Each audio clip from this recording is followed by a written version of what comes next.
ನಗ್ನಜಿತ್. ಸತ್ರಾಜಿತನ ಮಗಳು ಸತ್ಯಭಾಮೆ ಆದರೆ ನಗ್ನಜಿತ್ ಅಂತ ಕೋಸಲ ದೇಶದ ರಾಜ.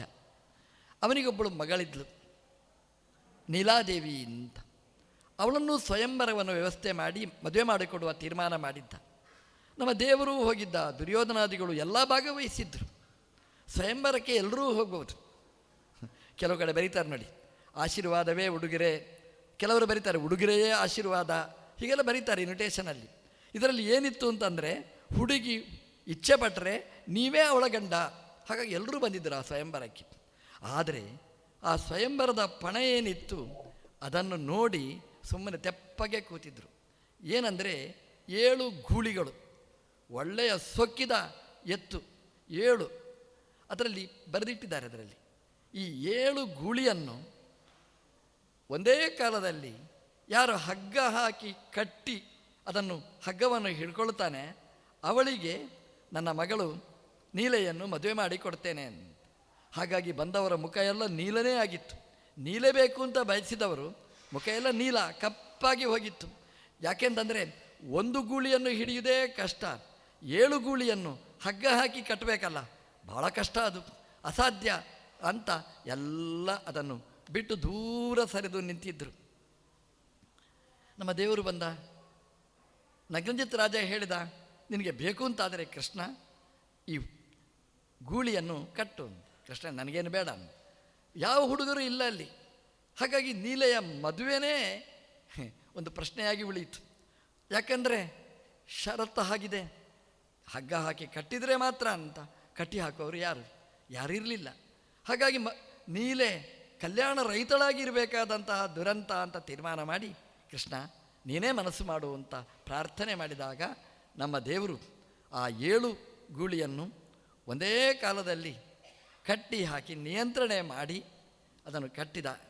ನಗ್ನಜಿತ್ ರಾಜನ ಮುಂದೆ ನಿಂತ, ನೋಡು 7 ಗೂಳಿಗಳಿಗೂ ಮೂಗಿಗೆ ಹಗ್ಗವನ್ನು ಹಾಕಿ ನಿಯಂತ್ರಣೆ ಮಾಡಿದ್ದೇನೆ ಅಂತ. ನಗ್ನಜಿತ್ ರಾಜ ಪ್ರೀತಿಯಿಂದ ತನ್ನ ಮಗಳನ್ನು ಮದುವೆ ಮಾಡಿ ಕೊಡ್ತಾನೆ. ನೀಲಾದೇವಿಯ ಕಲ್ಯಾಣ ಕೃಷ್ಣನಿಗೆ ನಡೀತದೆ ಅಂತ. ನಾವು ಕೃಷ್ಣನಿಗೆ ಹೇಳಬೇಕಂತೆ, ನನ್ನ ಹತ್ರ ಒಬ್ಬಳು ನೀಲಾದೇವಿ ಇದ್ದಾಳೆ. ನೀಲ ಅಂದರೆ ನಮ್ಮ ಮನಸ್ಸು, ಬುದ್ಧಿ. ಆ ಬುದ್ಧಿ ಇದೆ, ಕೃಷ್ಣ ನಿನ್ಗೆ ಕೊಡ್ತೇನೆ ಅಂತ ಹೇಳಬೇಕಂತೆ. ಕೃಷ್ಣ ಓಡೋಡಿ ಬರ್ತಾನೆ. ಹಾಗೆ ಹೇಳಬೇಕಂತೆ, ಒಂದು ಕಂಡೀಷನ್ ಏನು, ನನ್ನ ಹತ್ರನೂ 7 ಗೂಳಿ ಇದೆ, ಅದಕ್ಕೆ ಹಗ್ಗ ಹಾಕು, ಕಟ್ಟು ಅಂತ. ಯಾವುದು ಅಂತ ಕೇಳಿದ ಕೃಷ್ಣ. ಯಾವುದು ಅಂದರೆ ಶ್ರೋತ್ರಂ ಚಕ್ಷುಃ ಸ್ಪರ್ಶನಂಚ ರಸನಂಗ್ರಾಣಮೇವ ಚ ಅಧಿಷ್ಠಾಯ ಮನಶ್ಚಾಯಂ ಬುದ್ಧಿಂಚ. 7 ಇದೆ ನಮ್ಮಲ್ಲಿ, 7 ಇಂದ್ರಿಯಗಳು. ಗೂಳಿಗಿಂತ ಬಲಿಷ್ಠವಾದ್ದು.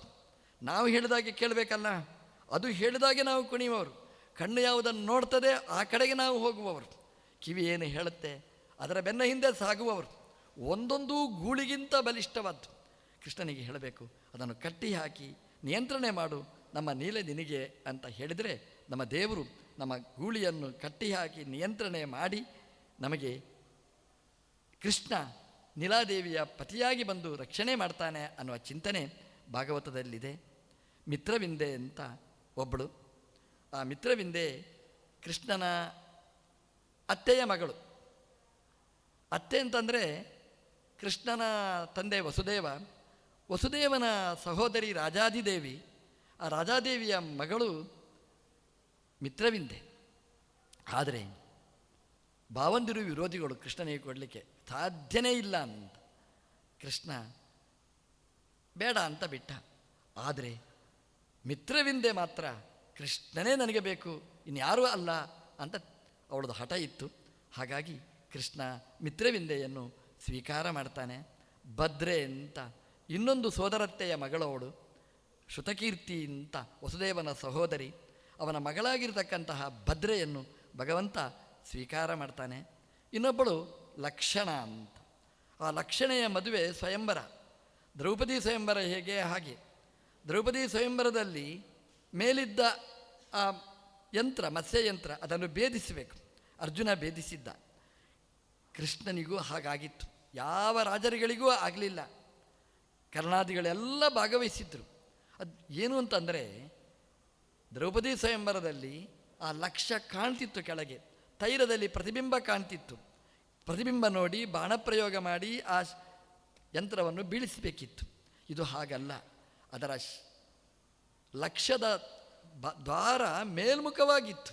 ಹಾಗಾಗಿ ಕೃಷ್ಣ ಬಾಣಪ್ರಯೋಗ ಮಾಡಬೇಕು, ಬಾಣ ಮೇಲೆ ಹೋಗಬೇಕು, ಆಮೇಲೆ ಕೆಳಗಿಳಿಬೇಕು, ಆಮೇಲೆ ಯಂತ್ರವನ್ನು ಭೇದಿಸಬೇಕು. ಇದೆಲ್ಲ ಭಾಳ ಕಷ್ಟ. ಹೇಗೆ ರಾಮದೇವರು ಸುತ್ತ ಇದ್ದ ವಿಶ್ವಸ್ಥಿತಾನ್ ಆ 7 ಮರಗಳನ್ನು ಒಂದು ಬಾಣದಿಂದ ಕತ್ತರಿಸಿ ಹಾಕಿದರು, ಅದೇ ರೀತಿಯಾಗಿ ಇದನ್ನು ಯಂತ್ರ ಭೇದಿಸಬೇಕಿತ್ತು. ನಮ್ಮ ದೇವರು ಚಿನ್ನೇಶುಣ ತುಂಡಾದ ಬಾಣದಿಂದ ಆ ಯಂತ್ರವನ್ನು ಭೇದಿಸ್ತಾರೆ.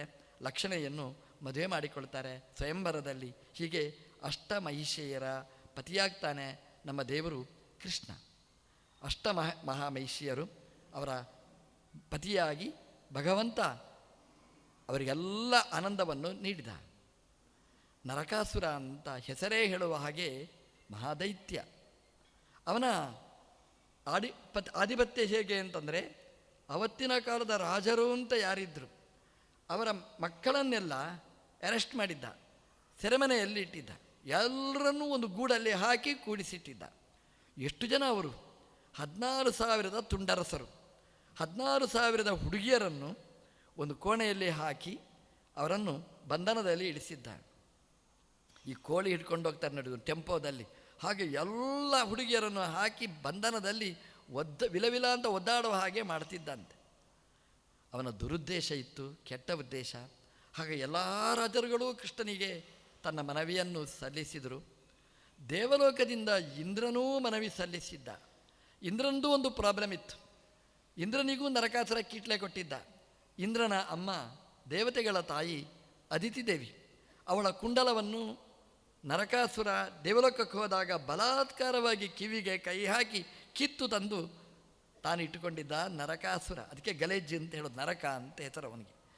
ಆ ನರಕಾಸುರನ ಆ ಬಲಾತ್ಕಾರ. ಹಾಗಾಗಿ ಇಂದ್ರನೂ ಮನವಿ ಸಲ್ಲಿಸಿದ್ದ, ಎಲ್ಲ ರಾಜರುಗಳೂ ಮನವಿಯನ್ನು ಸಲ್ಲಿಸಿದರು. ನರಕನಿಂದ ಹಿಂಸೆಗೊಳಗಾದ ಎಲ್ಲ ಪ್ರಜೆಗಳು ಕೃಷ್ಣನಿಗೆ ತನ್ನ ಮನವಿಯನ್ನು ಸಲ್ಲಿಸಿದಾಗ ದೇವರು ಒಪ್ಪಿಕೊಳ್ತಾನೆ ನರಕಾಸುರನ ಊರಿಗೆ ಹೋಗಲಿಕ್ಕೆ ಅಂತ. ಹೋಗುವಾಗ ಸತ್ಯಭಾಮೆಯನ್ನು ಕರ್ಕೊಂಡು ಹೋಗಿದ್ದ.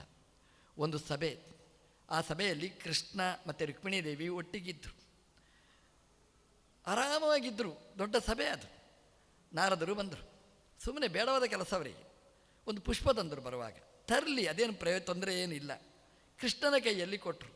ರುಕ್ಮಿಣಿಯ ಕೈಯಲ್ಲಿ ಕೊಡಬಾರ್ದ? ಕೊಡಲಿಲ್ಲ. ಕೃಷ್ಣನ ಕೈಯಲ್ಲಿ ಕೊಟ್ಟರು, ಕೊಡಲಿ ಬಿಡಿ, ಗಂಡನ ಕೈಯಲ್ಲಿ ಕೊಟ್ಟರೆ ತಪ್ಪೇನೂ ಇಲ್ಲ. ಕೊಡುವಾಗ ಒಂದು ಮಾತು ಹೇಳಿದರು, ಕೃಷ್ಣ ನಿನಗೆ 8 ಜನ ಹೆಣ್ಣಂದಿರಿದ್ದಾರೆ, ತುಂಬ ಇಷ್ಟಳಾದವಳು ಯಾರು, ಅವಳ ಮುಡಿಗೆ ನೀನೇ ಮುಡಿಸಬೇಕು ಅಂತ. ಆ ಜಾಗದಲ್ಲಿ ನೀವಿದ್ದರೆ ನಿಮ್ಮ ಸಮಸ್ಯೆ ಹೇಗೆ ಅಂತ ಒಂದು ಸಲ ಆಲೋಚನೆ ಮಾಡಿ. ಯಾಕೆಂತಂದರೆ ಕೃಷ್ಣ ನನಗೆ ಇಷ್ಟ ಅಂತ ಸತ್ಯಭಾಮೆಗೋ ಜಾಂಬವತಿಗೋ ಅಂತ ಕೊಡಲಿಕ್ಕೆ ಅಂತ ಹಿಡ್ಕೊಂಡ್ರೆ ಪಕ್ಕದಲ್ಲಿದ್ದ ರುಕ್ಮಿಣಿ ಏನು ಮಾಡ್ತಾಳೆ? ಹಾಗೆ ತಗೊಳ್ಳೋದಾ? ಅನಿವಾರ್ಯ ಕೃಷ್ಣನಿಗೆ. ನಾರದರು ಹೇಳಿದರು, ಕೃಷ್ಣ ನಿನಗೆ ತುಂಬ ಇಷ್ಟಳಾದವಳ ಮುಡಿಗೆ ಮುಡಿಸಬೇಕು ಅಂತ. ಅನಿವಾರ್ಯವಾಗಿ ಕೃಷ್ಣ ರುಕ್ಮಿಣಿಯ ಮುಡಿಗೆ ಮುಡಿಸಬೇಕು. ಗ್ರಾಚಾರ ಏನು ಅಂತಂದರೆ ಅದು ಡೈರೆಕ್ಟ್ ರಿಲೇ. ಅಮ್ಮ ಸತ್ಯಭಾಮಾದೇವಿ ನೋಡ್ತಲೇ ಇದ್ದಾಳೆ, ಕೇಳ್ತಾ ಇದ್ದಾಳೆ ಅವಳು. ಕೃಷ್ಣನಿಗೆ ಯಾರು ಇಷ್ಟ ಅವರ ತಲೆಗೆ ಮುಡಿಸಬೇಕು. ಕೃಷ್ಣ ರುಕ್ಮಿಣಿಯ ತಲೆಗೆ ಮುಡಿಸಿದ. ಹಾಗಾಗಿ ಕೃಷ್ಣನಿಗೆ ಇಷ್ಟ ರುಕ್ಮಿಣಿ ಅಂತ ಆಯಿತು, ಅಂದರೆ ಸತ್ಯಭಾಮೆ ಅಲ್ಲ ಅಂತ ಆಯಿತು. ಸತ್ಯಭಾಮನ ಅಮ್ಮನ ಮುಖ ಊದಿಕೊಂಡಿತು. ಕೃಷ್ಣನಿಗೆ ಗೊತ್ತಾಯ್ತು. ನಾರದರು ಬಂದು ಹೇಳಿದರು, ಕೃಷ್ಣ ಕತೆ ವ್ಯತ್ಯಾಸ ಆಗಿಬಿಟ್ಟಿದೆ, ಸತ್ಯಭಾಮಮ್ಮ ಕರೀತಿದ್ದಾರೆ ನನ್ನು ಅಂತ. ಕೃಷ್ಣ ಹೇಳಿದ, ಏನಪ್ಪ ಇವತ್ತು ಯಾವ ನಕ್ಷತ್ರ ಅಂತ ನೋಡಿದ. ಹೋದರೆ ಸತ್ಯಭಾಮೆಯ ಮನೆಗೆ ಹೋದರೆ ಮುಖ ಊದಿತ್ತು. ಕೃಷ್ಣ ಹೋದ. ಅವನಿಗೆ ಗೊತ್ತು, ಆ ಗುಳಿಯನ್ನು ನಿಯಂತ್ರಣ ಮಾಡಿದ ಕೃಷ್ಣನಿಗೆ ಇವರೆಲ್ಲ ಎಲ್ಲಿ ಲೆಕ್ಕ. ಹೋಗಿ ಕೂತ ಸತ್ಯಭಾಮೆಯ ಮುಂಭಾಗದಲ್ಲಿ. ಅಮ್ಮ ಏನು ಮಾತಾಡೋದಿಲ್ಲ ಅಂತ. ಆಗಿತ್ತು, ಮಾತಾಡೋದಿಲ್ಲ. ಕೃಷ್ಣ ಹೇಳಿದ, ನಿಮಗೆ ಏನು ಬೇಕು ಅಂತ. ಮಾತಾಡಲಿಲ್ಲ. ಕೃಷ್ಣ ನೇರ ವಿಷಯಕ್ಕೆ ಬಂದ. ನೋಡು, ಪಾರಿಜಾತ ಪುಷ್ಪ ಅಲ್ವಾ ನಿನಗೆ? ರುಕ್ಮಿಣಿಗೆ ಮುಡಿಸಿದ್ದು ಒಂದೇ ಪುಷ್ಪ, ನಿನಗೆ ಪಾರಿಜಾತದ ವೃಕ್ಷವನ್ನೇ ತಂದು ಕೊಡ್ತೇನೆ ಅಂತ. ಆ ಉಬ್ಬಿದ ಮುಖ ಅರಳಿತು, ನಗು ಬಂತು. ಅಮ್ಮ ಪಾರಿಜಾತ ವೃಕ್ಷ ತಂದಿಡ್ತೇನೆ. ದಿನಾ ಫೋನ್ ಮಾಡೋದು ಸತ್ಯಭಾಮೆ, ರೀ ಪಾರಿಜಾತ ಪುಷ್ಪ ಯಾವಾಗ, ಪಾರಿಜಾತ ವೃಕ್ಷ ಯಾವಾಗ ಅಂತ. ಕೃಷ್ಣನಿಗೆ ಸಾಕಾಗಿತ್ತು. ನರಕಾಸುರನ ಊರಿಗೆ ಹೋಗಬೇಕು. ಅಸ್ಸಾಂನಲ್ಲಿ ಪ್ರಾಗ್ಜ್ಯೋತಿಷ ಅಂತ ಭಾಗವತ ಹೇಳುತ್ತೆ. ಸತ್ಯಭಾಮೆಯ ಜೊತೆಗೆ ಗರುಡಾರೂಢನಾಗಿ ಹೋಗ್ತಾನೆ. ನರಕಾಸುರನ ಜೊತೆಗೆ ಯುದ್ಧ ನಡೀತದೆ. ನರಕಾಸುರನ ಜೊತೆಗೆ ಯುದ್ಧ ಮಾಡುವಾಗ ಬೇಕು ಅಂತ ಮೂರ್ಛಿತನಾಗಿ ಬೀಳ್ತಾನೆ. ಸತ್ಯಭಾಮೆಯನ್ನು ಪುಸಲಾಯಿಸಬೇಕು ಅಂತ ಉದ್ದೇಶ ಅವನಿಗೆ. ಹಾಗೆ ಸತ್ಯಭಾಮೆ ಯುದ್ಧ ಮಾಡ್ತಾಳೆ. ದೇವರು ಎದ್ದು ನರಕಾಸುರನನ್ನು ಸಂಹಾರ ಮಾಡ್ತಾನೆ. ಮಾಡಿ ಆ ಓಲೆ ಏನು ಕದ್ದಿದ್ದ ಅದನ್ನು ತಗೊಳ್ತಾನೆ. 16,100 ಜನ ಹೆಣ್ಮಕ್ಕಳಿದ್ದರು. ಕೃಷ್ಣ ಅವರನ್ನು ಬಂಧನದಿಂದ ಬಿಡುಗಡೆಗೊಳಿಸಿದ. ಎಷ್ಟು ಖುಷಿಯಾಗಿರ್ಬೋದು ನೋಡಿ. ನರಕಾಸುರ ಸತ್ತ ಅನ್ನೋದು ಜನರಿಗೆ ಎಷ್ಟು ಇಷ್ಟ. 16,100 ಜನ ಹೆಣ್ಮಕ್ಕಳನ್ನು, ರಾಜಕುಮಾರಿಯರನ್ನು ಬಂಧನದಿಂದ ಬಿಡುಗಡೆಗೊಳಿಸಿದ. ನಮ್ಮ ದೇವರು ಎಲ್ರಿಗೂ ಕಳಿಸಿದ. ವಾಟ್ಸಪ್ಪಿನ ಮೂಲಕ ಎಲ್ಲ ಹುಡುಗರಿಗೂ ಕಳಿಸಿಕೊಟ್ಟ. 16,100 ಜನ ಹುಡುಗಿಯರು ತಯಾರಾಗಿದ್ದಾರೆ. ಯಾರಾದರೂ ಮದುವೆ ಆಗದಾದರೆ ಬನ್ನಿ, ತಯಾರಿದ್ದಾರೆ ಕನ್ಯೆಯರು ಅಂತ. ನೀವು ಎಲ್ಲಾದರೂ ಬೋರ್ಡ್ ನೋಡಿದ್ದೀರಾ? ಹೆಣ್ಣು ತಯಾರಿ ಇದೆ. ಒಂದಲ್ಲ, 16,100 ಹುಡುಗರು ತಯಾರಾಗಿ ಬರಬಹುದು ಅಂತ. ಎಲ್ಲ ಹುಡುಗರು ಉತ್ತರ ಬರೆದರು. ಈ ಹುಡುಗಿ ನಮಗೆ ಬೇಡ, ನರಕ ಮುಟ್ಟಿದ ಹುಡುಗಿ ನನಗೆ ಬೇಡ ಅಂತ ಬರೆದರು. ಕೃಷ್ಣ ಹುಡುಗಿಯರಿಗೆ ತೋರಿಸಿದ. ನೋಡಿ, ಈ ಹುಡುಗರಿಗೆ ಹೇಳ್ತಾರೆ ಯಾವ ಹುಡುಗರಿಗೂ ನೀನು ಬೇಡ ಅಂತ. ಪಾಪ ಕಣ್ಣೀರು ಹಾಕಿದರು. ಆ ಹುಡುಗಿಯರು ಹೇಳಿದರು, ಕೃಷ್ಣ, ಯಾವ ಹುಡುಗರೂ ನಮಗೆ ಬೇಡ, ನಮಗೆ ನೀನೇ ಗಂಡಾಗಬೇಕು ಅಂತ. ಒಬ್ಬಳು ಹೇಳಿದರೆ ಸರಿ. 16,100 ಜನರದ್ದು ಕೂಡ ಒಂದೇ ಅಪ್ಲಿಕೇಶನ್, ನೀನೇ ಅಂತ. ಅಂದರೆ ಬೇರೆ ಬೇರೆ ಆಗಿ ಅಲ್ಲ, ಗುಟ್ಟಾಗಿ ಅಲ್ಲ, ಎಲ್ಲರೂ ಐಕಮತ್ಯದಿಂದ ಕೃಷ್ಣನೇ ಗಂಡನಾಗಬೇಕು ಅಂತ ತನ್ನ ಆಸೆಯನ್ನು ವ್ಯಕ್ತಪಡಿಸಿದರು. ಕೃಷ್ಣ ಹೇಳಿದ, ಆಗಲಿ ಅಂತ ಒಪ್ಪಿಕೊಳ್ಳುತ್ತಾನೆ. ನೋಡಿ, ಒಂದು ವೇಳೆ ಕೃಷ್ಣ ಅವರನ್ನು ಸ್ವೀಕಾರ ಮಾಡದೇ ಹೋಗಿದ್ದರೆ ಅವರ ಜೀವನ ಹೇಗಾಗ್ತಿತ್ತು? ದಾರಿಪಾಲ ಆಗ್ತಿತ್ತು. ಎಷ್ಟು ಕಷ್ಟಪಡಬೇಕಾಗಿತ್ತು.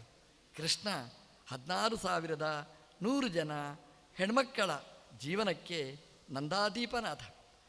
ನರಕ ಚತುರ್ದಶಿ ಅಂತ, ದೀಪಾವಳಿ ಅಂತ ಆ ದಿವಸ ನಮ್ಮ ನರಕನನ್ನು ಸಂಹಾರ ಮಾಡಿದ ಕತೆ.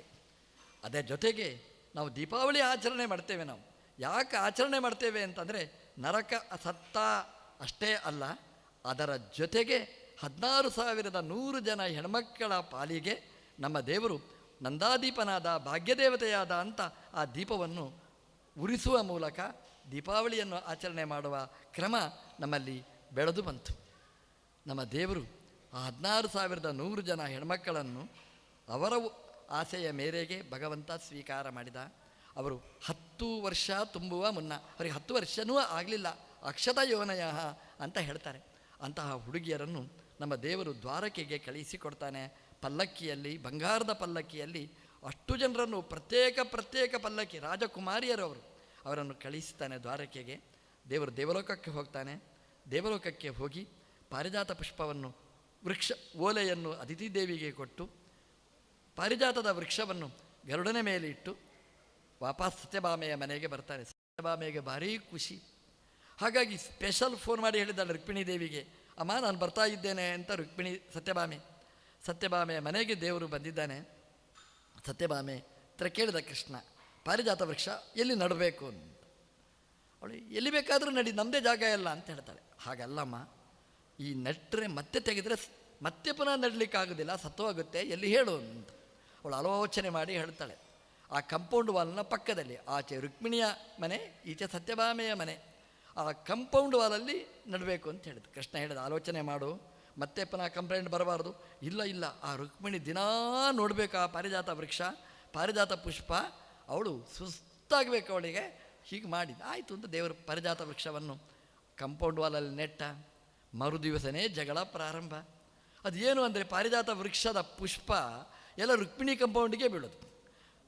ಸತ್ಯಭಾಮೆಗೆ ಪುಷ್ಪ ಬೇಕಾದರೆ ಆಚೆಯಿಂದ ಹೋಗಿ ತರಬೇಕು. ಕೃಷ್ಣನ ಹತ್ರ ಬರುವಾಗ ಕಂಪ್ಲೇಂಟ್ ಅವಳದು, ಸ್ವಾಮಿ ಜಾಗ ಚೇಂಜ್ ಆಗಬೇಕು, ವಾಸ್ತು ಸರಿ ಇಲ್ಲ ಅಂತ. ಎಲ್ಲಿ ನಡಬೇಕು? ಬೇರೆ ಕಡೆ. ಇನ್ನಾಗುವುದೇ, ಸತ್ತೇ ಹೋಗ್ತದೆ, ಅಲ್ಲೇ ಇರಲಿ. ನೋಡಿ, ಕೃಷ್ಣ ಆ ಸತ್ಯಭಾಮೆಯನ್ನು, ಅವಳ ಒಳಗಿದ್ದ ಅಹಂಭಾವ ಅದು ಹೇಗೆ ನಿಯಂತ್ರಣೆ ಮಾಡಿದ, ಅದು ಭಾಗವತ ನಮಗೆ ಹೇಳುತ್ತೆ. ನಮಗೆ ಅನುಕೂಲ ಮಾಡಿಕೊಟ್ಟಿರ್ತಾನೆ, ಅದರೊಟ್ಟಿಗೊಂದು ಪ್ರತಿಕೂಲತೆ ಪ್ರತಿಯೊಂದು ವಸ್ತುವಿನಲ್ಲಿಯೂ ನಮಗೆ ಇರ್ತದೆ. ತುಂಬ ಒಳ್ಳೆಯದಾಗಿರ್ತದೆ, ಯಾವುದೋ ಒಂದು ಕೆಟ್ಟದ್ದು ನಮಗೆ ಆಗಿರ್ತದೆ. ಒಳ್ಳೆಯದರೊಟ್ಟಿಗೆ ಕೆಟ್ಟದಿರ್ತದೆ, ಕೆಟ್ಟದಿನೊಟ್ಟಿಗೆ ಒಳ್ಳೆಯದಿರ್ತದೆ. ನಮ್ಮ ಜೀವನ ಹೀಗಾಗಬೇಕು ಅಂತ.